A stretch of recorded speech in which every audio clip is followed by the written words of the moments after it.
Oke, kita akan melanjutkan materi kita pada bab 6, yaitu aplikasi dari si fungsi transenden khususnya pada eksponensial. Begitu ya. Nah, di sini kita akan lebih fokus pada pertumbuhan dan peluruhan dari sebuah fungsi yang menggunakan nanti fungsi eksponensial.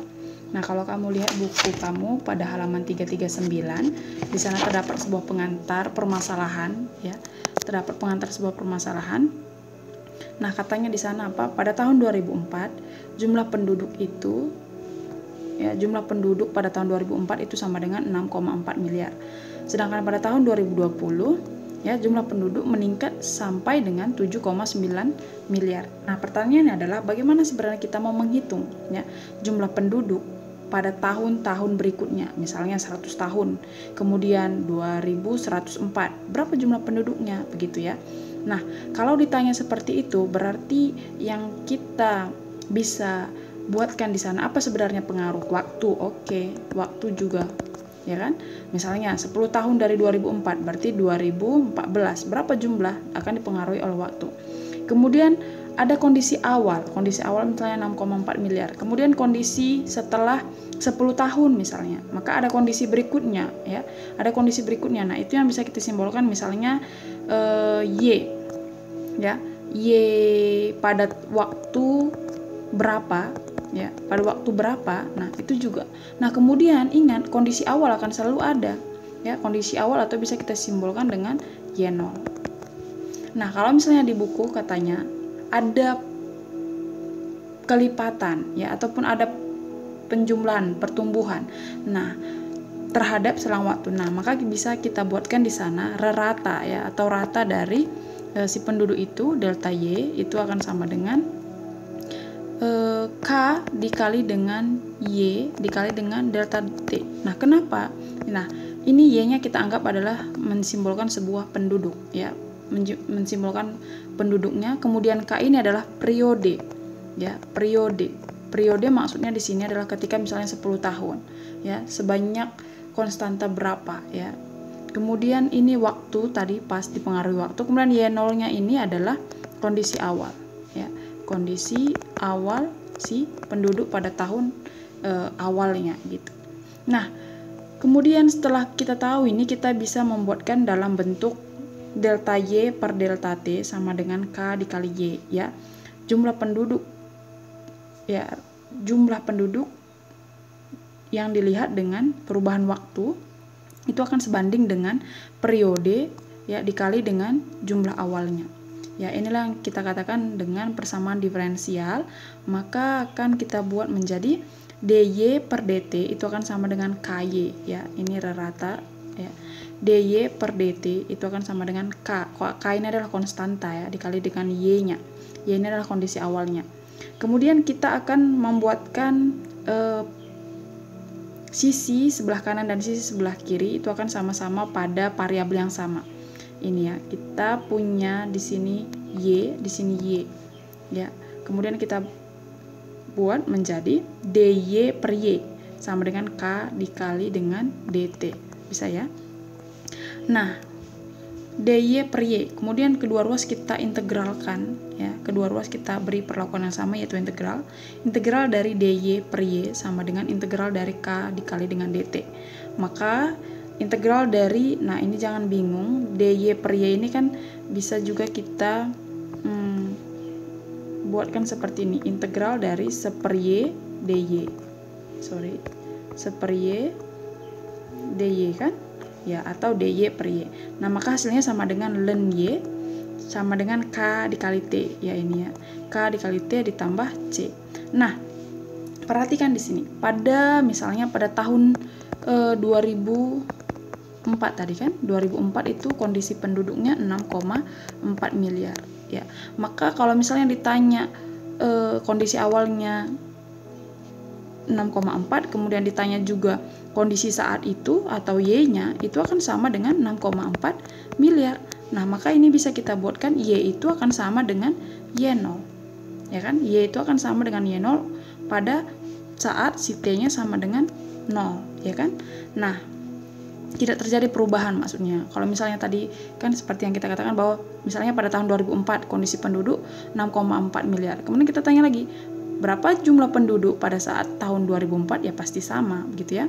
Nah, jadi tidak ada perubahan waktu. Karena tidak ada perubahan waktu, maka kondisi Y sama dengan Y0. Nah, di sini kita sudah buatkan Y sama dengan Y0 pada saat T-nya sama dengan 0 ya. Ingat hanya pada saat ketika si T-nya tidak mengalami perubahan. Nah, oke. Nah, sekarang kita substitusi. Len Y sama dengan KT tambah C tadi kan. Nah, sedangkan si Y-nya adalah sama dengan Y0 atau kondisi awal, maka bisa kita tuliskan len Y0 sama dengan K dikali dengan T-nya kan 0. Kali 0 ditambah C. Maka hasilnya di sini ini sama dengan 0 ya. Maka C sama dengan sisanya len Y0 atau logaritma natural dari si kondisi awal. Oke, nah sekarang kita punya len Y sama dengan KT ditambah C-nya tadi len Y0, maka kita tuliskan ini tambah len Y0. Nah, di sini kita mengurangkan fungsi yang sama. Ya, maka len Y dikurang len Y0 sama dengan KT. Maka di sini kamu ingat sifat logaritma natural, pengurangan, maka itu akan menjadi pembagian pada bilangan pokoknya. Maka len Y per Y0 itu akan sama dengan KT. Nah, coba kamu perhatikan di sini kita punya logaritma natural. Nah, untuk membuat logaritma natural ini hilang ya, maka kita eksponensialkan ya. Kita eksponensialkan kedua ruas E pangkat len Y per Y0 ya, ini len Y per Y0 itu akan sama dengan E pangkat KT ya. Nah, karena ini kamu ingat ya, eksponensial ketemu dengan logaritma natural, maka ini akan ya identitas sama dengan 1. Maka hasilnya ini sama dengan Y per Y0 itu akan sama dengan E pangkat KT. Nah, maka di sini kita punya hasilnya adalah Y sama dengan Y0 dikali E pangkat KT, di mana Y-nya adalah jumlah penduduk pada tahun keberapa, misalnya ditanya tahun keberapa ya. Kemudian Y0 ini adalah jumlah penduduk pada kondisi awal, yaitu pada saat T sama dengan 0, atau bisa aja pada saat T 2004 begitu ya. Kemudian K ini adalah sebuah konstanta, mungkin akan diberikan pada soal atau mungkin akan ditanya atau kita cari terlebih dahulu. Kemudian T-nya adalah rata-rata waktu dari awal sampai dengan misalnya kondisi tahun keberapa yang dia tanya gitu. Nah, dari soalnya tadi kita punya bahwa pada tahun 2004 ya, pada tahun 2004 kita punya penduduk 6,4 miliar. Kemudian di bukunya sudah diberikan K-nya itu sama dengan 0,0132. Berapa jumlah penduduk pada tahun 2020 gitu ya. Nah, maka kita tuliskan ya, kondisi awalnya adalah 6,4 miliar. Kemudian waktunya dari 2004 sampai dengan 2020, maka bisa kita hitung berapa perubahan waktunya, yaitu ada 16 tahun ya kan. Kemudian kita gunakan ke dalam konsep yang sudah kita dapat tadi. Maka Y-nya sama dengan Y0 E pangkat KT, itu akan sama dengan Y0 yang tadi 6,4 E pangkat ini K-nya, kemudian waktunya 16 ini kan. Nah, itu akan sama dengan 6,4 dikali E pangkat. Nah, ini kita kalau kalikan 0,0132 kali 16 itu kira-kira 0,2112. Nah, atau estimasinya sama dengan 7,9 miliar. Nah, jadi kira-kira seperti itulah kita mau mencari jumlah penduduk pada tahun 2010. Atau kalau misalnya kamu ditanya lagi, berapakah jumlah penduduk pada tahun 2030? Sudah bisa. Maka waktunya adalah 2030 dikurang 2004, itu 26 tahun, kemudian K-nya sudah, ya kamu bisa cari begitu. Nah, satu lagi, kalau misalnya ini ya, nah, kalau misalnya kamu bingung kenapa harus Y, ya, kamu bisa juga sebenarnya menggunakan konsep seperti ini, ya. Kalau dikatakan penduduk, maka bisa kamu buatkan penduduk, ya, P sama dengan jumlah penduduk pada kondisi awal P0 dikali dengan E pangkat KT gitu ya. Penduduk mensimbolkannya dengan P ya, boleh di buku dia katakan Y, tapi misalnya kalau kamu bingung ya maka simbolkan dengan P, tergantung soal. Nah, coba kita lihat soal yang kedua. Tingkat perubahan sebuah zat aktif ya, yaitu kita katakan radium sebanding dengan waktu, ya, sebanding dengan waktu. Tingkat perubahannya itu sebanding dengan waktu.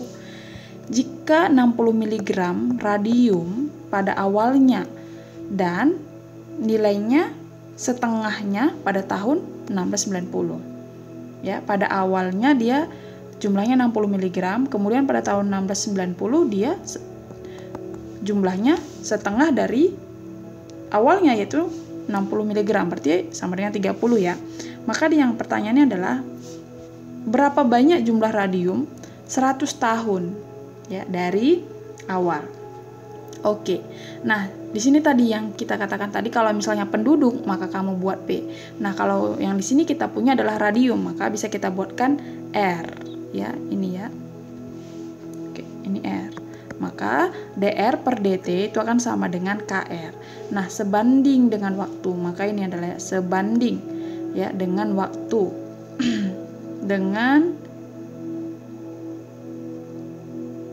dengan waktu ya, maka bisa kita buatkan sebanding dengan waktunya ya, di sini sebenarnya kelihatannya ini ya, waktu.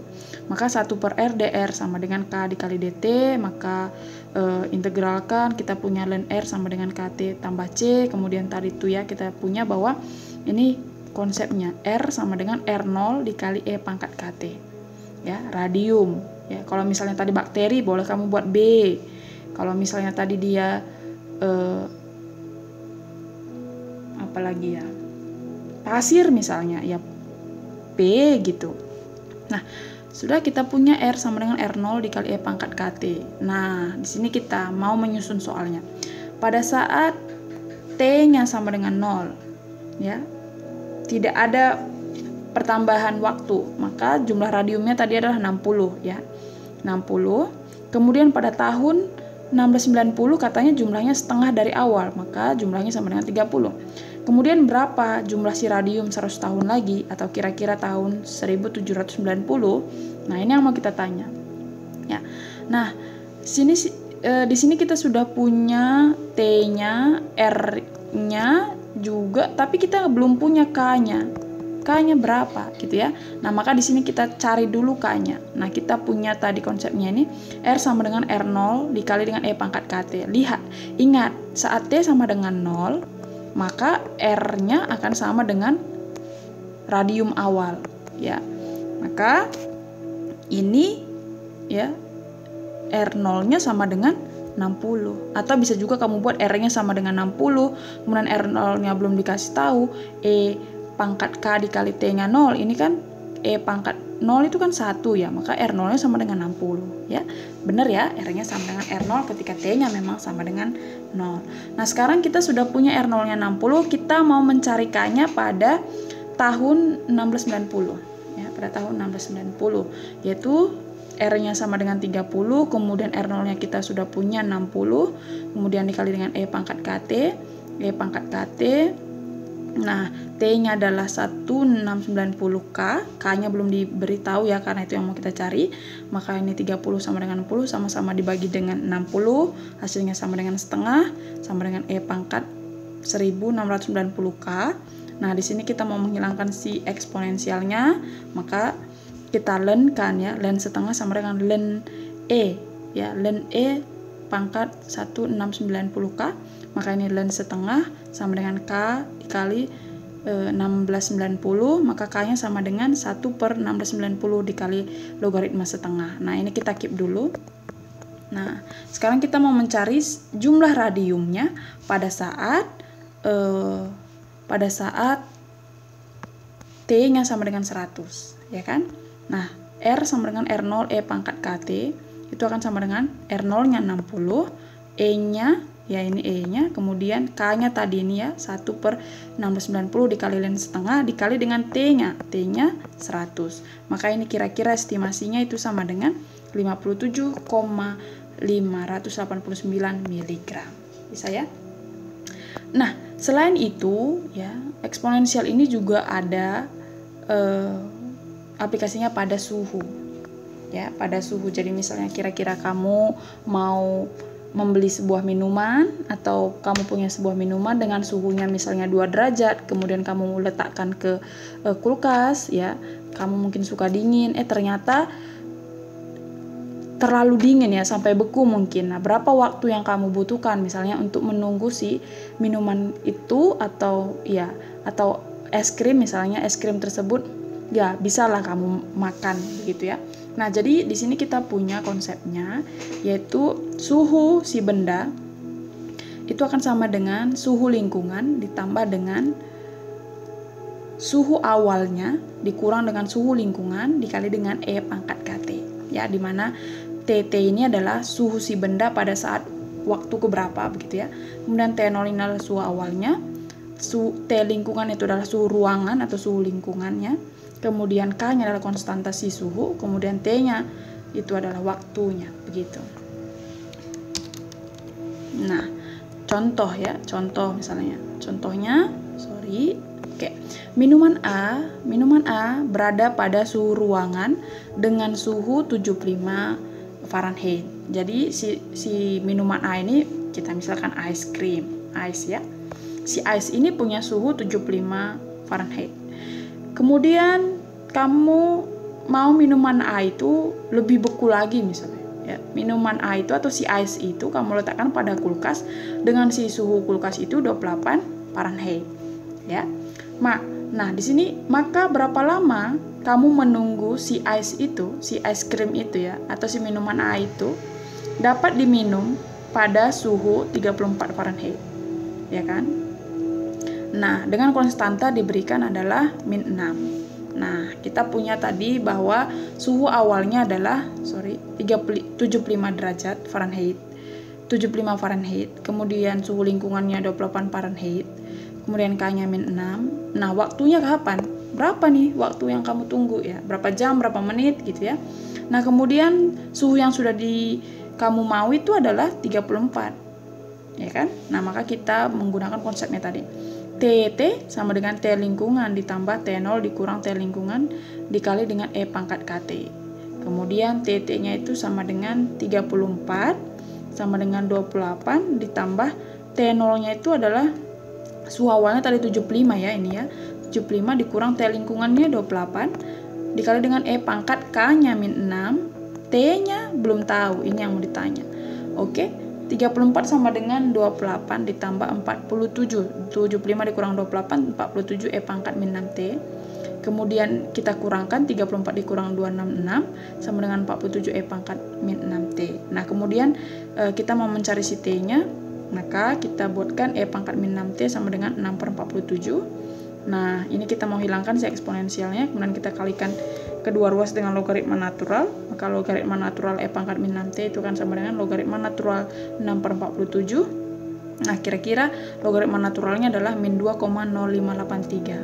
Maka T-nya sama dengan -2,0583 dibagi 6. Nah, itu kira-kira hasilnya atau estimasinya 0,34 dikali 30. Nah, ini harus kita kalikan dengan menit ya. Dikali menit.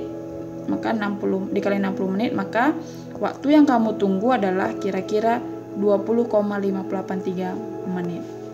Gitu. Nah, itu ada beberapa aplikasi dari fungsi eksponensial.